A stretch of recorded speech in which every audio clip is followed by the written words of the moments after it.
সকলোকে আজি বৃহস্পতিবাৰ আছিলে আমাৰ নিফটি আজি এক্সপায়াৰিও আছিলে সো আমি কি কৰিলো নিফটি আৰু বেংক নিফটি কেনেকুৱা ধৰণৰ মুভমেন্ট আজি দিলে এবাৰ চাই লওঁ আৰু লগতে কাইলে শুকুৰবাৰ আৰু শুকুৰবাৰৰ কাৰণে নিফটি আৰু বেংক নিফটিয়ে কেনেকুৱা ধৰণৰ মুভমেন্ট দিব পাৰে আৰু আমি কেনেকুৱা ধৰণৰ পৰিকল্পনা কাইলে কাৰণে কৰিব পাৰো তাৰ এটা আলোচনা আমি কৰি লওঁ আহক যোৱা দুদিনত মই ভিডিঅ' আপলোড কৰিব পৰা নাছিলো আচলতে অকমান ঘৰত হেল্থ ইছ্যু আছিলে যি কাৰণে মই আচলতে সময় দিব পৰা নাছিলো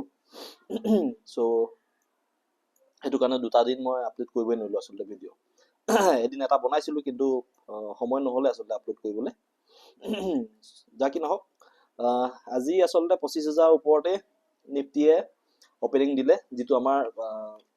যোৱা কালিলৈকে আচলতে 25,000 লেভেল টাচ কৰিবলৈ নিফটি সক্ষম হোৱা নাছিলে আজি 25,000 ওপৰত ধুনীয়াকে গেপ আপ হৈ পেলাই ওপেনিং দিলে আৰু সদায় এটা বস্তু মন কৰিব সব সময়তে কামত নাহে কিন্তু কেতিয়াবা কামত আহি যায় এনেকুৱা কথা যদিহে কিছুমান আমাৰ ইম্পৰ্টেন্ট লেভেল থাকে যেনিবা আজি ধৰি লওক মই 25,000 টো এটা ইম্পৰ্টেন্ট লেভেল বুলি ধৰিছো নিফটি কাৰণে সো এই এনেকুৱা ইম্পৰ্টেন্ট লেভেল বিলাক যদি গেপ আপৰ সহায়ত ভাঙি দিয়ে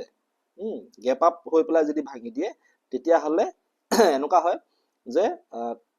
সাস্টেইন হোৱাটো অকমান টান হৈ যায় আচলতে কি কাৰণে মই কৈছো ধৰি লওক আজি মই বোলে 100 কোৱান্টিটি মই 25,000 লেভেলত মই কিনি ৰাখিছো বা 25,000 লেভেল পাব বুলি মই কিনি ৰাখিছো কিন্তু দুই এদিনৰ পৰা তিন দিনৰ পৰা ধৰি লওক নিফটিয়ে ট্ৰাই কৰি আছে 25,000 লেভেল যাবলৈ পৰা নাই হঠাৎ এদিন গ্যাপ আপ হৈ পেলাই 25,000 লেভেলটো ভাঙি পেলাই ওপৰত ওপেনিং হৈ গল তো মই কি কৰিম মইতো লগে লগে বুক কৰিম সো মোৰ নিচিনাকে আৰু যিমানে ধৰি লওক কল লৈ থৈছিলে ম্যাক্সিমামে ধৰি লওক প্ৰফিট লবলৈ যাব সো যেতিয়া আমি তেনেকে প্ৰফিট লবলৈ ষ্টাৰ্ট কৰিম আমি প্ৰফিট লবলৈ হলে যেহেতু কল যদি বাই কৰি থৈছো তেতিয়ালে সেল কৰিব লাগিব আৰু সেল কৰাৰ লগে লগে কি হৈ যায় মাৰ্কেটখন লাহে লাহে তললৈ আহিবলৈ ষ্টাৰ্ট কৰি দিয়ে আৰু সেই তললৈ আহি থাকোতেই যদি ভাল সেলাৰে পাই যায় তেতিয়াহলে তেওঁলোকে আৰু তললৈ লৈ আহিবলৈ আচলতে চেষ্টা কৰে সো সেইটো কাৰণে ইম্পৰ্টেন্ট লেভেল বিলাক যদি আচলতে ট্ৰেডিং ডেতে ব্ৰেক কৰে তেতিয়াহলে আচলতে বেছি মুভমেন্ট পোৱা যায় আজি ধৰি লওক 25,000 ওপৰত ওপেনিং হ'ল কিন্তু 25,000 100 200 300 লতো নগলেগে মাৰ্কেটখন যাব লাগিছিলে হিচাপত কিন্তু নগলে ন কাৰণ কি হৈছে আচলতে গেপ আপ হৈ পেলাই যিহেতু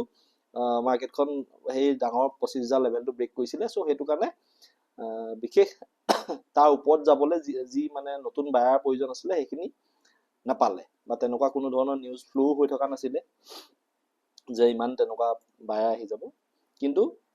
এতিয়া ধৰি লওক আজি যিটো পজিশনত আছে আজি পজিশনৰ পৰা কিন্তু ওপৰলৈ যোৱা চান্স আছে তো আজি কি কৰিলে নিফটিয়ে ওপেনিং হৈ হাই কিমানৰ লগালে আজি 25,078 25,078 ৰ হাই লগালে আৰু হাই লগা পিছৰ পৰাই আচলতে মাৰ্কেটখন লাহে লাহে তললৈ আহিবলৈ ষ্টাৰ্ট কৰি দিলে আৰু তললৈ আহি 25,000 ব্ৰেক কৰিলে ব্ৰেক কৰি মোটামুটি 25,900 সৰি 50 যিটো লেভেল আছে আচলতে 24,950 লেভেলত সাপোৰ্ট লৈ পেলাই শেষৰ ফাললে ই 25,000 ব্ৰেক কৰি পেলাই দিনটো ক্লোজো 25,000 ওপৰতে কৰিছে কিন্তু আজি যেহেতু ইয়াৰ এক্সপায়াৰি আছিলে হয়তো আমি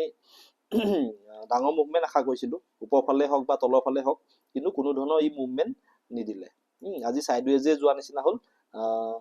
দুডাল ডাঙৰ ডাঙৰ কেন্ডেল শেষৰ ফালে বনিছিলে এডাল যদি চাও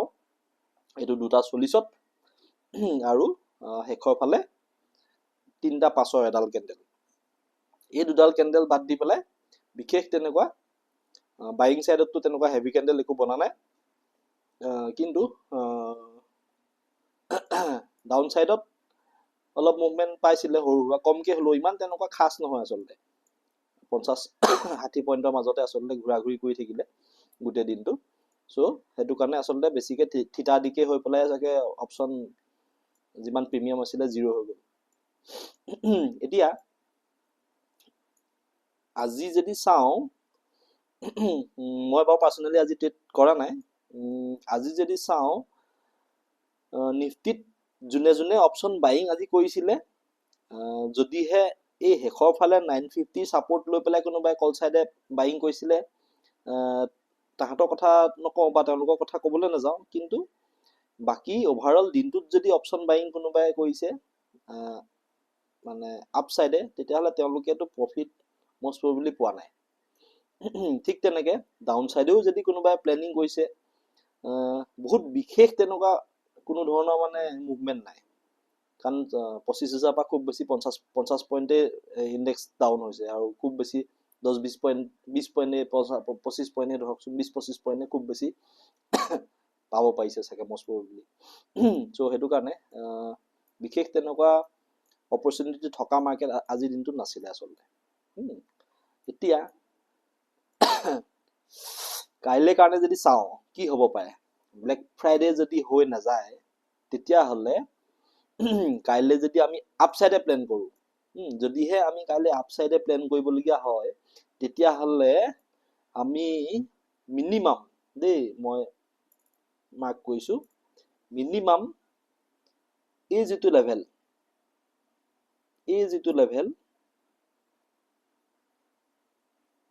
এইটো লেভেল কিমান গৈছে গম পাইছে নে 25,050 to 20 sorry 20 25,050 আৰু 25,060 যেতিয়ালৈকে এই লেভেলটো ওপৰত নিফটি সাস্টেইন নহয় বা এটো ব্ৰেক কৰিব নোৱাৰে ভালকে তেতিয়ালৈকে আমি আপ সাইডে প্ল্যান কৰিব নোৱাৰো মানে কল সাইডে যদি প্ল্যান কৰিবলৈ হয় তেতিয়াহলে মিনিমাম 25,060 ক্ৰস কৰা পিছতহে আমি আপ সাইডৰ কাৰণে প্ল্যান কৰিব পাৰো আৰু টাৰ্গেট আমাৰ কি হ'ব পাৰে ম্যাক্স টু ম্যাক্স যদি আমি প্ৰথম টাৰ্গেট হিচাপে লওঁ তেতিয়াহলে 25,120 25,120 আমাৰ ফাৰ্স্ট টাৰ্গেট হ'ব আৰু যদি 120 ক্ৰস কৰি যায় তেতিয়াহলে আমাৰ নেক্সট টাৰ্গেট হ'ব 25,160 তো 25,160 লৈকে আপসাইডে বৰ্তমান আমি প্ল্যান কৰি ৰাখিম যদিহে 25,050 to 60 এই যিটো ৰেঞ্জ আছে এটো যদি ভাঙি নিফটি সাস্টেইন হৈ যায় তেতিয়াহলে আমি 25,120 আৰু 25,160 এই দুটা টাৰ্গেটৰ কাৰণে আমি আপসাইডৰ কাৰণে প্ল্যান কৰিব পাৰো ঠিক তেনেকে যদিহে ডাউন সাইডে আহিবলৈ হয় কাইলে যদি কেনেবাকে ডাউন সাইডে আহিবলৈ হয় আৰু ডাউন আহি প্ৰথমতে যদি আজি যত সাপোৰ্ট লৈ আছিলে আজি দিনটো আমাৰ সাপোৰ্ট যত আছিলে এই লেভেলটো 24,950 এটো মাৰ্ক কৰি লওক 24,950 যদি ব্ৰেক কৰি সাস্টেইন হৈ যায় নিফটি কাইলে তেতিয়া হলে একদম প্ৰথমতে আহি খুন্দা খাব 24,900 লেভেলত এটো আমি আগৰ পাই সাপোৰ্ট লেভেল বনাই ৰাখিছো আৰু 24,900 যদি ব্ৰেক কৰি দিয়ে তেতিয়া হলে নেক্সট কোড সাপোৰ্ট লব পায় এটো 15 মিনিটত দিছো সব কাইলে দিনটো কাৰণে